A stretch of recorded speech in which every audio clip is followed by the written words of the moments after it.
Pour ce 4e épisode de la série Polar et Histoire de la chaîne YouTube Criminocorpus, nous allons recevoir un auteur que nous remercions vivement d'avoir accepté notre invitation et nous demandons, comme à l'accoutumée, à cet auteur de se présenter. Alors, je m'appelle Jean-Christophe Porte. J'ai été très longtemps journaliste de télévision, j'ai fait de l'information, ensuite j'ai fait des magazines comme Envoyé spécial et des formats de ce genre-là. Ensuite j'ai été documentariste essentiellement pour France Télévisions et France 5. Et depuis 2015, je publie des livres qui sont principalement des polars historiques, dont une série qui s'appelle Les enquêtes de Victor d'Autrive, qui se déroule sous la Révolution. J'ai écrit aussi des documents et une série de polars historiques qui se passe à une autre période.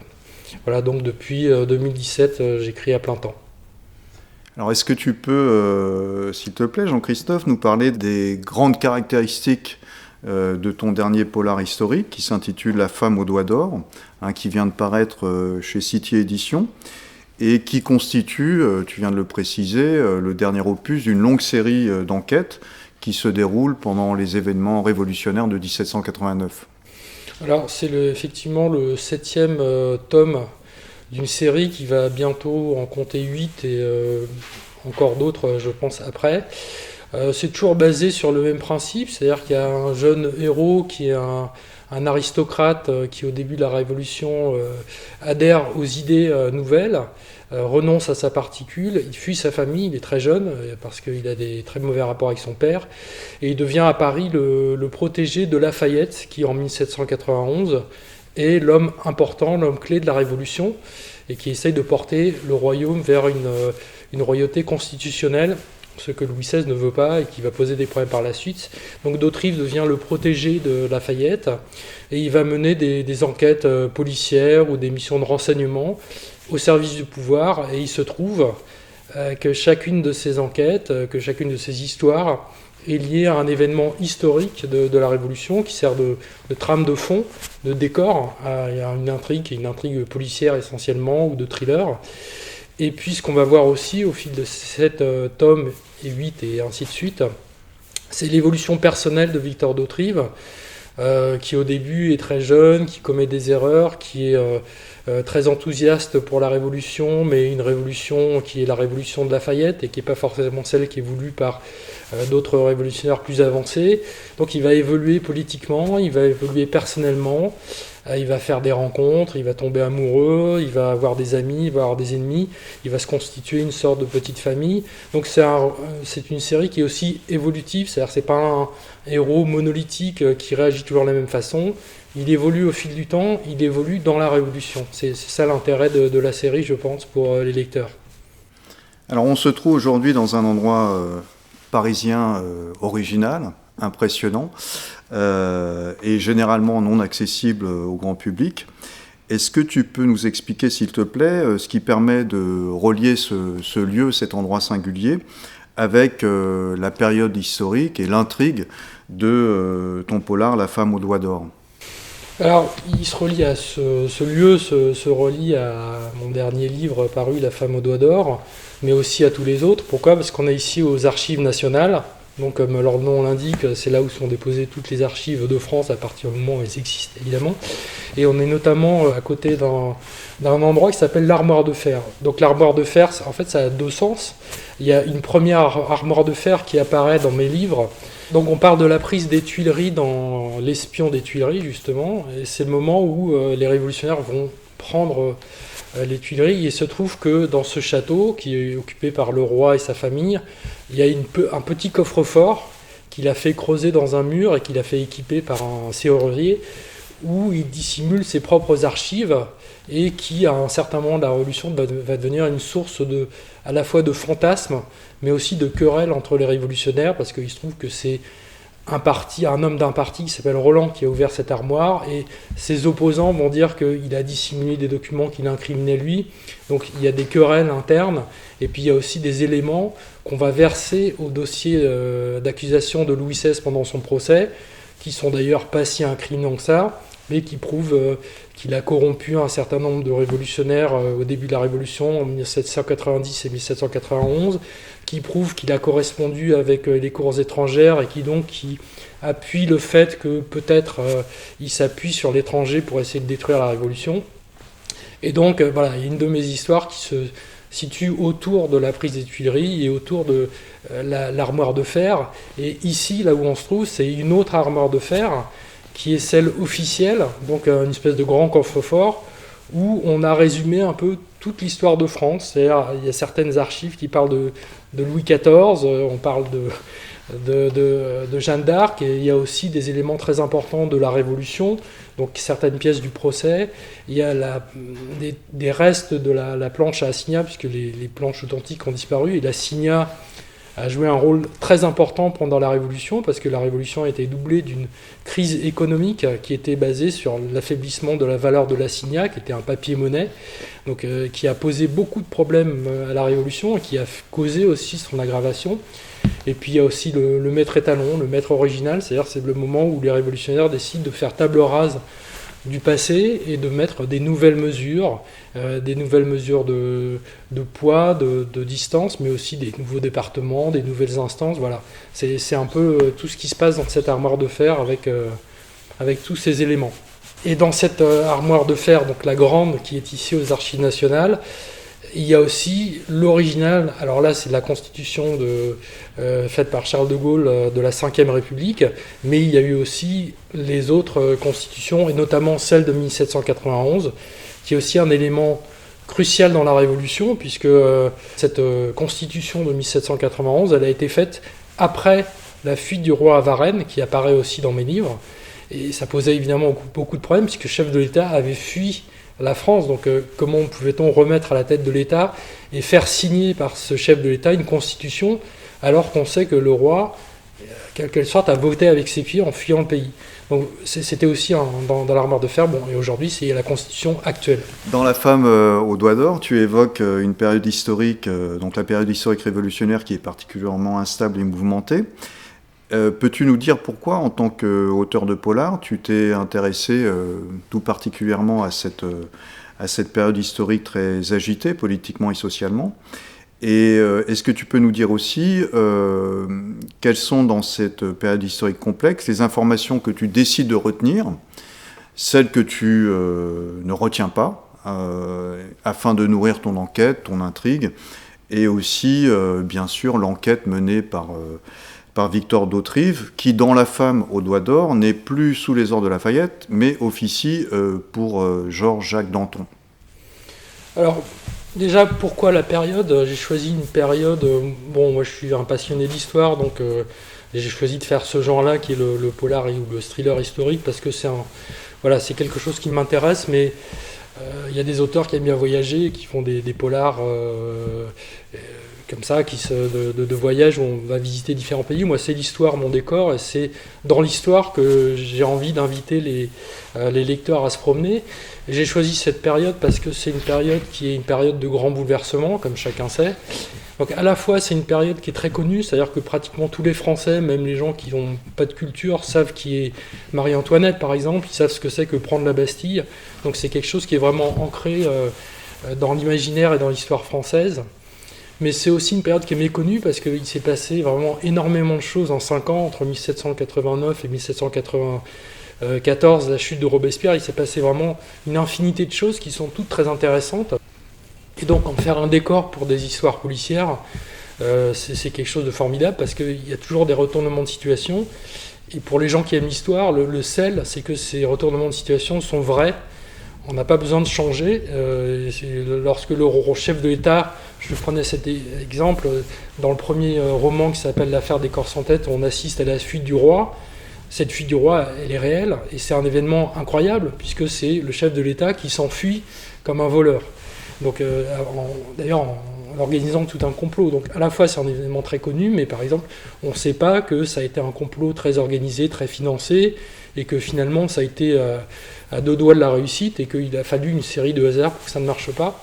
Donc, à la fois, c'est une période méconnue, à la fois, c'est une période très connue, c'est une période où il y a beaucoup de choses à raconter qui sont vraies, Et pour passer à la réponse suivante, moi j'essaye de me servir de ça comme d'un décor. Donc ça reste vraiment toujours en arrière-plan de l'intrigue, d'un roman qui est un personnage qui est placé dans une situation complexe et qui doit trouver des solutions pour se sortir de cette situation. C'est d'abord des romans, et l'histoire vient en arrière-plan.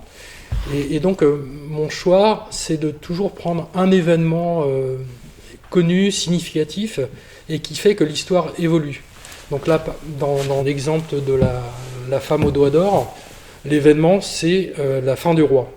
Donc il y a un événement connu, qui est un événement décisif et qui va changer la situation. Et donc voilà, je travaille sur ce thème, et je me dis qu'est-ce qu'on pourrait faire comme intrigue qui vient s'imbriquer dans cet événement historique. Donc je pars d'un fait simple. Le premier, par exemple, c'était la fuite du roi. Donc je me suis amusé à intégrer une intrigue qui vient coller à cette histoire historique, enfin cet événement historique plutôt. Et pour la fin du roi, c'est exactement la même chose. Je pars de ce fait qui est le jugement et l'exécution du roi, et j'essaye d'intégrer une histoire romancée à cette histoire réelle. Ensuite, ce que j'écarte, c'est tout ce qui vient complexifier, mais j'essaye toujours d'avoir le décor le plus authentique possible. Et en l'occurrence, dans la Révolution, c'est pas compliqué parce que c'est des événements qui sont très forts. Donc ce qu'il faut, c'est bien les expliquer, bien les comprendre, essayer de remettre le lecteur au moment X de l'histoire pour qu'il soit aussi dans l'incertitude du moment. Mais j'ai pas besoin d'écarter, j'ai besoin de clarifier, de faire ressortir les enjeux, de comprendre pourquoi, par exemple, il y a eu des luttes au moment du procès du roi, pourquoi est-ce qu'il y a les Girondins qui au départ voulaient absolument supprimer le roi, tout d'un coup on fait marche arrière. Voilà, j'essaye d'expliquer les enjeux, mais je n'écarte rien, j'essaye vraiment de dessiner une ligne plus claire pour que le lecteur comprenne mieux l'histoire, mais aussi qu'il ne soit pas encombré par l'histoire. C'est-à-dire que l'histoire, c'est d'abord Victor d'Autrive et ses amis qui sont confrontés à des situations délicates, comment ils vont s'en sortir, quels sont leurs rapports, quels sont les rebondissements.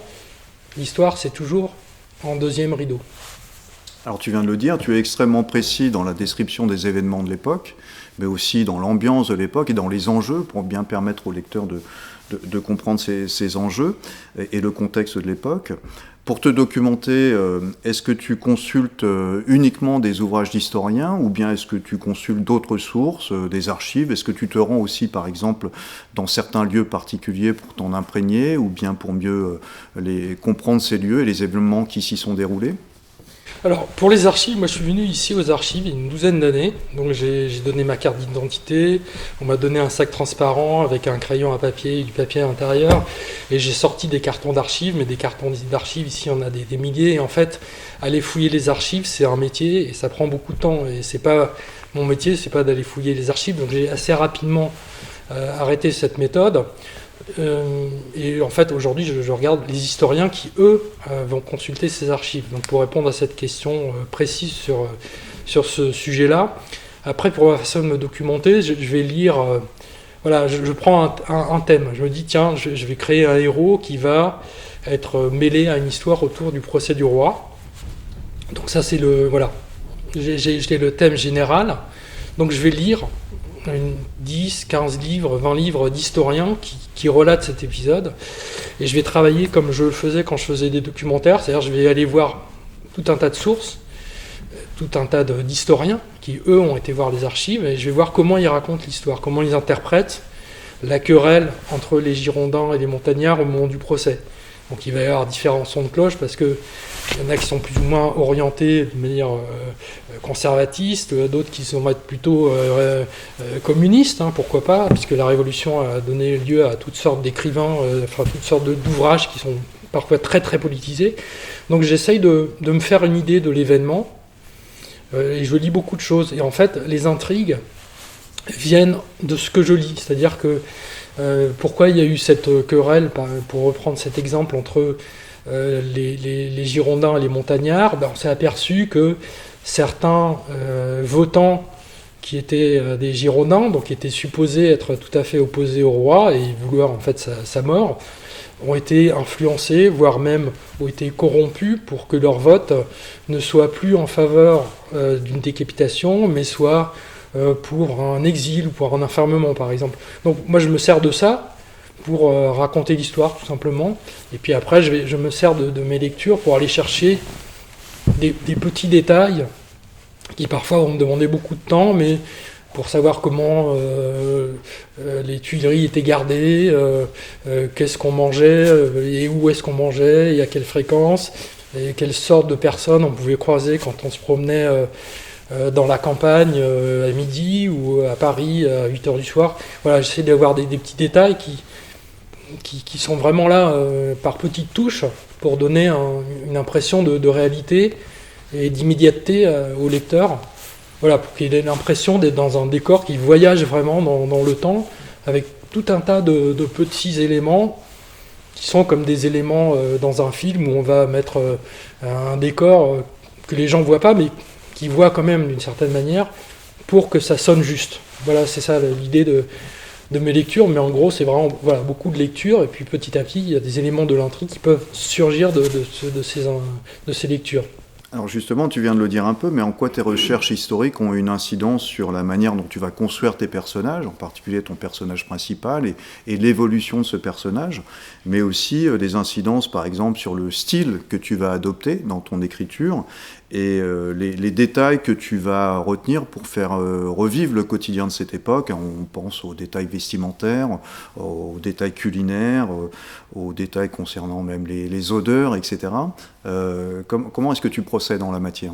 Alors, en fait, les recherches historiques, elles influent de trois manières. La première manière, c'est que si on lit 10 livres sur le procès du roi, pour reprendre cet exemple, mais le prochain, par exemple, va parler de la Vendée, on se fait une idée quand même petit à petit, même avec des sources différentes ou avec des mémoires de l'époque, on se fait une idée de l'époque. Et donc, on a déjà une sorte d'ambiance pour savoir à quoi pouvait ressembler le moment il y a 230 ans. Donc il y a déjà cet aspect-là. Le deuxième aspect, c'est que effectivement, en allant lire, par exemple, les mémoires, alors certains mémoires ont été écrits après, donc les gens essaient de se donner un beau rôle, donc il faut se méfier, il faut prendre de la distance, mais on va aller chercher des détails qui peuvent nourrir l'intrigue.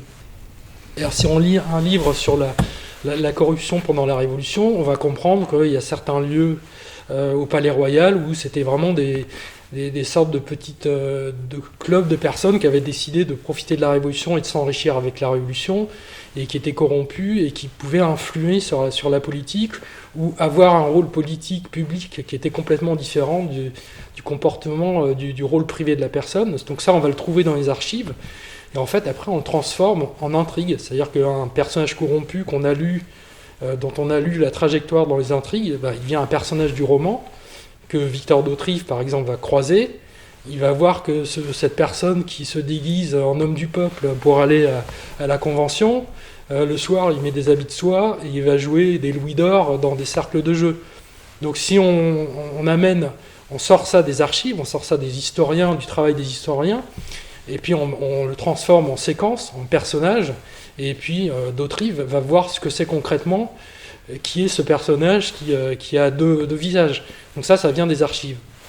Et puis le troisième rôle des lectures et des archives, c'est que on va voir à quoi ressemblait la Madeleine, par exemple, s'il passe par là, à quoi ressemblait l'église de Madeleine qui est en construction à cette période-là, où est-ce qu'on en était. Et donc voilà, c'est amusant pour les gens qui aiment bien Paris et qui aiment bien l'histoire, de dire qu'à ce moment-là, on avait dressé des piliers, mais pas encore le fronton ou pas encore le toit. Bon, mais ça, ça va me prendre une demi-journée de travail, et dans le livre, ça va être 2 lignes. Mais ça fait partie de ces petits détails qui font que ça sonne juste. Et c'est vraiment pour le lecteur, pour qu'il ait vraiment l'impression d'être plongé dans l'époque. Tout simplement, de savoir que dans les fiacres, on voyageait avec un petit chaudron avec des braises à l'intérieur pour réchauffer, et des couvertures. Voilà, bon, c'est des trucs... c'est 2 mots, mais quand on l'écrit, le lecteur se dit « Ah oui, tiens, c'est à ça que ça ressemblait ». Parce que je pense que le lecteur de livres, de romans historiques ou de thrillers historiques, il aime bien que ça sonne juste, et il aime bien aussi apprendre des choses, que ce soit des grandes choses sur le procès du roi, mais aussi des toutes petites choses sur qu'est-ce qu'on prenait au petit déjeuner, par exemple. Voilà. Alors encore plus précisément, comment tu parviens à articuler véracité historique et fiction? Parce que dans ton dernier polar, on a par exemple Victor d'Autrive, le gendarme enquêteur, qui rencontre de véritables acteurs de la Révolution française. On pense à Talleyrand, on pense à Olympe de Gouges, on pense à Danton. Donc quelles sont les libertés ici que tu t'autorises dans l'écriture pour disons, peut-être travestir un peu quelquefois la réalité historique, et jusqu'où tu te permets d'aller? Mais, au début, quand j'étais au contact avec les lecteurs dans les salons, je me suis aperçu que la première question qu'ils posaient quand on présente un ouvrage qui a pour décor l'histoire, donc roman ou thriller historique, la première question qu'ils posent, c'est ah oui, mais est-ce que c'est vrai ce qu'il y a dans le livre? Et donc, en fait, j'essaye vraiment de coller à l'histoire, ou en tout cas de raconter une histoire qui est vraiment le plus proche possible de ce qui s'est passé. Et donc, en ce qui concerne les personnages historiques, moi, j'essaye de les faire apparaître vraiment dans leur rôle de l'époque, dans les choses qu'ils ont faites ou qu'ils ont pu faire, qui sont crédibles, qui sont réalistes. Après, ce qui est toujours inventé, c'est une intrigue qui permet en fait au héros d'être mêlé à cette histoire. Bon, j'ai inventé le fait que Victor d'Autrive soit une espèce d'espion ou d'enquêteur qui soit toujours au service des puissants de l'époque. À la fin, il est au service du comité de sûreté générale. Donc ça, c'est inventé, mais ça lui donne les outils pour être impliqué dans l'histoire. C'est-à-dire qu'on va lui demander d'enquêter sur tel puissant, et pour que ce soit réaliste, bon, je fais en sorte qu'il participe à l'histoire de cette façon-là. Mais pour répondre à la question, moi j'essaie de ne pas tordre l'histoire. En fait, vraiment, il s'est passé tellement de choses formidables dans l'histoire, tellement de choses étonnantes, que simplement le fait de les re-raconter, de faire ressortir ce qui s'est vraiment passé, de faire comprendre au lecteur pourquoi les choses se sont passées comme ça, c'est en soi quelque chose d'intéressant. Donc je pense qu'on n'a pas besoin de rajouter des choses à l'histoire, de rajouter des épisodes avec Louis XVI ou avec Robespierre où ils auraient fait telle chose qu'ils n'ont pas faite, et on sait qu'ils ne l'ont pas faite. On n'a pas besoin, pour moi, de faire ça. Je m'inspire beaucoup des auteurs de thrillers historiques anglo-saxons, Ken Follett ou Robert Harris. Tout ce qu'ils mettent dans leurs livres, c'est hyper documenté, et en fait, ils inventent jamais rien. Il n'y a pas besoin d'inventer des tueurs en série ou des personnages qui font des trucs extraordinaires. Déjà, si on raconte l'histoire avec passion et en montrant à quel point c'est étonnant et à quel point c'est intéressant, et si on sert de ça comme décor, à mon avis, ça suffit largement à raconter des histoires. Après, il y a un côté d'intrigue, un côté romanesque, et là, on fait ce qu'on veut. Et là, on peut laisser libre cours à son imagination en restant réaliste, parce que moi, ça reste du roman réaliste. Et là, on peut broder, on peut inventer des choses. Mais pour le décor historique, plus il est rigoureux, plus le lecteur va être intéressé, à mon avis. Moi, je vais toujours un petit résumé à la fin où je dis qu'est-ce qui est vrai, qu'est-ce qui n'est pas vrai. Généralement, dans le décor historique, tout s'est passé à peu près comme ça. Bon, après, il y a des choses sur lesquelles on n'est pas témoin, mais ça correspond globalement à ce qui s'est passé, et j'essaie de faire en sorte que ce soit réaliste pour que le lecteur se dise « Ah oui, ça s'est vraiment passé à peu près comme ça », et ça participe, je pense, au plaisir de lecture. Et au-delà de l'enquête policière, ou des enquêtes policières que mène ton personnage principal, est-ce que tu as aussi la volonté de mieux faire comprendre au lecteur des enjeux peut-être un peu plus précis sur le fonctionnement des forces de l'ordre ou de la justice de l'époque, qui renverraient à des enjeux, disons, plus d'actualité, hein, et faire le va-et-vient entre l'histoire et des enjeux plus actuels? Alors, sur le fonctionnement de la justice et des forces de l'ordre, comme c'est des histoires où lui-même est gendarme et il travaille pour la loi, en fait, on est forcé dans ce souci de réalisme, d'aller voir comment les choses fonctionnaient. Donc forcément, on s'y intéresse. Et ce qu'il faut absolument éviter, c'est l'anachronisme, c'est-à-dire de faire raisonner l'enquêteur du XVIIIe siècle comme un enquêteur de 2024. Donc ça, c'est vraiment l'écueil à éviter à tout prix. Mais sinon, oui, on s'intéresse forcément à la justice. Après, on s'aperçoit qu'il y a des choses qui sont intangibles. Ça veut dire qu'il y a quand même toujours une différence malgré tout entre la façon dont on juge les puissants et la façon dont on juge les gens moins puissants. Ça a toujours existé, ça continue à exister, même si évidemment il y a eu des progrès qui ont été faits. Oui, c'est forcément intéressant quand on raconte une histoire qui vise justement à être réaliste, de de savoir comment fonctionnait la police et la justice. Et parfois, on s'aperçoit avec un certain étonnement que c'est pas forcément si différent que ça.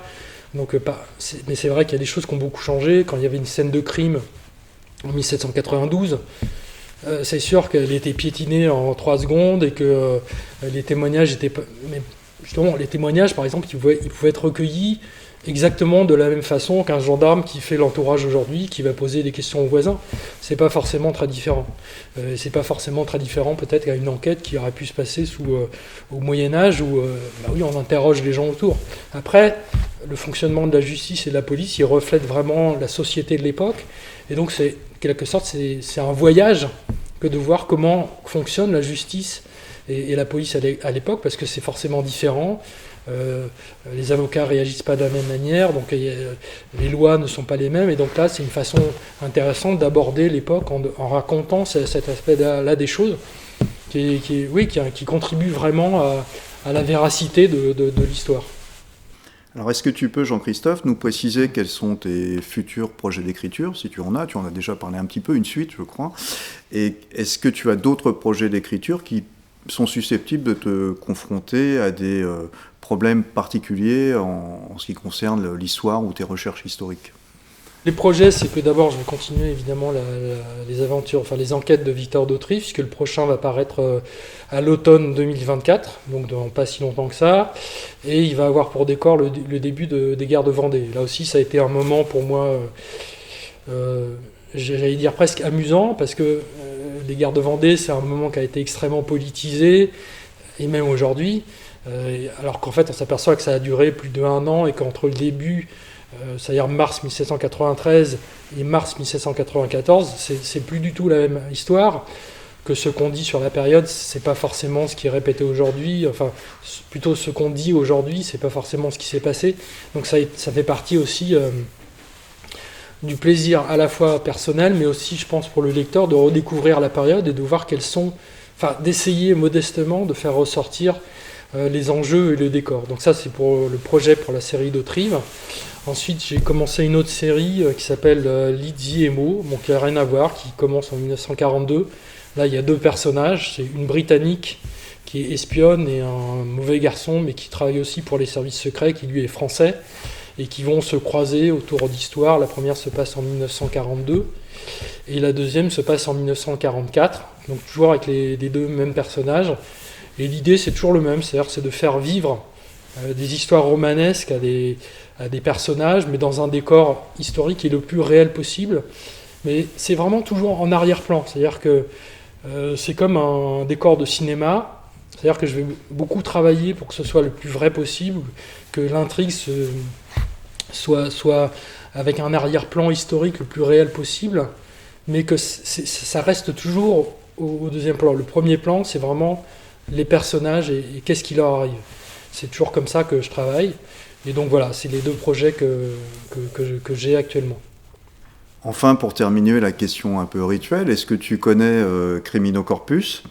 Et si tu connais Criminocorpus, en quoi Criminocorpus a pu être utile dans ton travail de recherche ou d'écriture, notamment dans tes polars portant sur la période révolutionnaire ? Alors, moi, Criminocorpus, je connaissais ce site, et je suis beaucoup tombé dessus à un moment où j'avais besoin de renseignements sur les prisons, en fait, au moment de la Révolution. À Paris, il y avait une 15aine de prisons. Après, il y en a eu même un petit peu plus au moment qu'on a appelé la terreur, parce qu'il y a des choses qui sont appelées des maisons de santé, qui étaient des espèces d'entre-les-deux, où les suspects se cachaient en prétendant être malades. Voilà, j'ai voulu aller voir à quoi ressemblait Bicêtre, c'est pas à Paris, mais c'était dedans aussi, mais la force, etc. Donc j'étais sur Criminocorpus et j'ai vu des articles, des plans, des photos. Bon, il n'y a pas de photos en 1793, mais il y a eu des photos dans le 19e siècle avec des décors qui n'avaient pas changé, donc voilà, ça me permettait de voir à quoi ça ressemblait.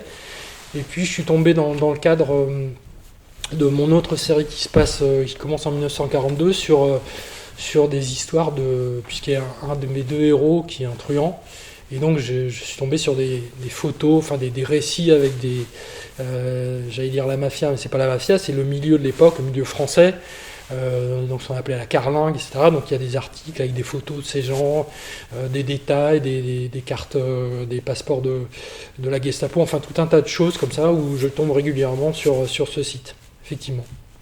Merci beaucoup, Jean-Christophe. Avec plaisir.